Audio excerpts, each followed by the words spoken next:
कि साहब दारू के लिए हमको दूर जाना पड़ रहा है, तो आपके गांव में, आपके घर में, आपके मोहल्ले में यह दुकान खुलवा देंगे। कहाँ खुलवा देंगे? आप देखिए ना, कुंभ मेला में वीआईपी घाट, वीआईपी ट्रीटमेंट, सारे रास्ते जाम। आदरणीय चंद्रभूषण पांडे ने कहा कि संविधान बड़ा है कि राष्ट्रपति। श्री चंद्रभूषण पांडे जी यहाँ उपस्थित नैतिक पार्टी के ऐसे ऊर्जावान कार्यकर्ता जो नदी की धार को मोड़ने की ताकत रखते हैं, ऐसे कार्यकर्ता जो पहाड़ों के सीने को तोड़कर और नेताओं का जो गर्व है, जो घमंड है, गुमान है, उसे चकनाचूर करेंगे संविधान की ताकत के आधार पर। दोस्तों, आज नैतिक पार्टी का स्थापना दिवस है और इसमें जिन बिंदुओं को लेकर के यह प्रदर्शन किया गया है, वैसे आज गांधी भवन प्रेक्षागृह यहाँ आरक्षित किया गया था, पैसा दे करके, फोकट में नहीं। एक तो हम कंज्यूमर हुए, उपभोक्ता हुए, आरक्षित कराया था और ऐन मौके पर इन्होंने कहा कि अब यह आरक्षण आपका रद्द किया जाता है। जमीन पर बैठ करके मालिक जब जमीन पर बैठता है तो उनकी जमीन खिसक जाती है। आज देश का मालिक जमीन पर बैठा है और यह बताने के लिए कि जिस तरह से तुम उड़ रहे हो वह तुम्हारा सपना चकनाचूर हो जाएगा और घमंड को हम तार तार कर देंगे। अब बताइए ना, एक बात आप सभी को बता दें, शराब से सबसे अधिक लोग मरते हैं प्रदेश में और शराब अब महिलाओं के नाम से उनकी दुकानें आवंटित की जा रही हैं। कितना प्रतिशत? अभी एक बड़ा काम बता रहे हैं कि महिलाओं के नाम पर इतना प्रतिशत शराब की दुकानें आवंटित की गई। अब जिसका माल होगा वह बेचेगा कैसे?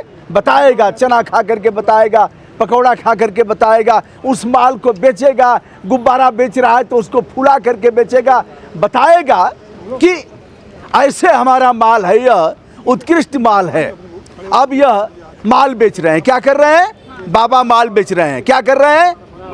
माल बेच रहे हैं। और अगर आप मांग करेंगे कि साहब दारू के लिए हमको दूर जाना पड़ रहा है, तो आपके गांव में, आपके घर में, आपके मोहल्ले में यह दुकान खुलवा देंगे। कहाँ खुलवा देंगे? गर्भ से शमशान तक का अधिकार। गर्भ से, जैसे ही गर्भ में बच्चा पैदा जाएगा गर्भ में, वैसे ही कानून और संविधान स्टैंड करेगा। उसका राइट क्या है? आप भ्रूण हत्या नहीं करा सकते, उसका पोषण कैसे होगा, उसकी दवाएं कैसे होंगी, सारा कुछ संविधान में वर्णित है। इस मामले को केवल नैतिक पार्टी और श्री चंद्रभूषण पांडे जी ने संविधान के अनुच्छेद 21 जो देश के हर व्यक्ति को संपूर्ण गरिमा और सम्मान के साथ जीने का अधिकार देता है, उस अधिकार को नैतिक पार्टी ने अपना मुख्य हथियार बनाते हुए कहा कि शमशान से लेकर के और शमशान तक, गर्भाधान से लेकर के और शमशान तक मौलिक अधिकार है। आगे अगर देखा जाए तो घर घर उत्पादन केंद्र की बात किया, प्रकृति सांस्कृतिक संरक्षण की बात किया, गरीब आयोग की बात किया। गरीबों की बात कौन सुनेगा? आप देखिए ना, कुंभ मेला में वीआईपी घाट, वीआईपी ट्रीटमेंट, सारे रास्ते जाम। हम तो 3-4 बार गए हैं, हमने तमाम लोगों की वीडियो भी किया, सारे रास्ते जाम।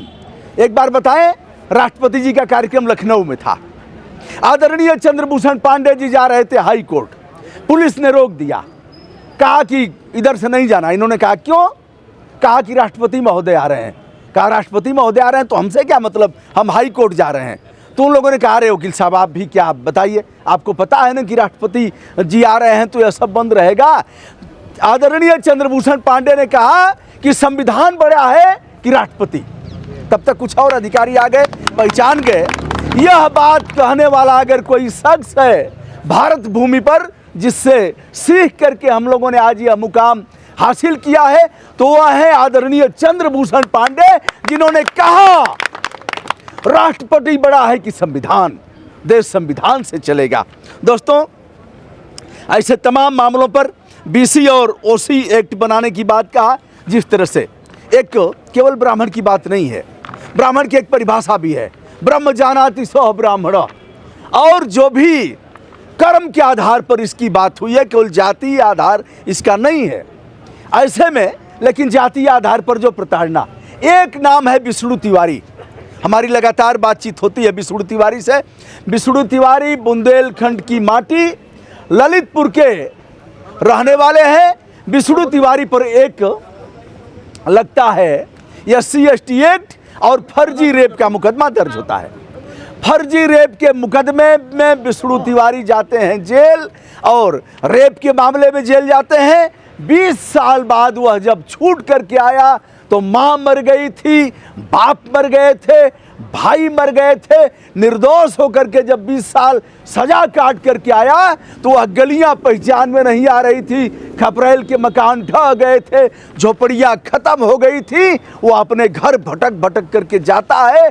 जवानी खराब कर दिया। जिन लोगों ने जवानी को रौंदा है वह कौन लोग हैं? और विष्णु तिवारी जैसे लोगों के सामने अगर सरकार उनके चौखट पर जाकर के मत्था नहीं टेकती है और यह नहीं कहती है विष्णु तिवारी हमें क्षमा करना, हमारी नाकामियों की वजह से तुम्हारे ऊपर यह मुकदमा दर्ज हुआ है, तो धिक्कार है ऐसी सरकार को और ऐसे मुखिया को। वह वस्त्र पहनने का अधिकार नहीं है। राजसत्ता, धर्म सत्ता, राजसत्ता भी भ्रष्ट है और धर्म सत्ता जिसको ओढ़ करके, जिसको पहन करके आप सरकार चला रहे हैं, वो अभी भ्रष्टाचार की पराकाष्ठा पर पहुंची हुई सत्ता है। दोस्तों, आवाज तो उठाना पड़ेगा। आवाज नहीं उठाएंगे तो आने वाली पीढ़ियां, जैसा कि आदरणीय चंद्रभूषण पांडे जी ने लिखा है अपनी पुस्तक 40 साल में, कि हमारी ही पीढ़ियां, हमारे ही वंशज हमें लांछित पूर्वज के रूप में याद करेंगे। इसलिए आप सभी से अनुरोध है कि ऐसे मामलों पर आप आवाज़ उठाएं। सड़ी गली सरकार को धक्का मारो तान के। धक्का कैसे मारेंगे? धक्का मारेगा संविधान, धक्का मारेगा कानून। मुट्ठी भर लोगों ने ही देश को आज़ाद कराया था। मुट्ठी भर लोगों ने ही देश में आवाज़ उठा करके ऐसे गूंगी बहरी सरकार का सामना किया था, उन्हें आईना दिखाया था। इसलिए हमें हताश होने की ज़रूरत नहीं है। हमारी यह ताकत निश्चित रूप से ऐसे मामलों पर शानदार संघर्ष करेगी और ऐसी जकड़बंदियों को तोड़ करके रहेगी।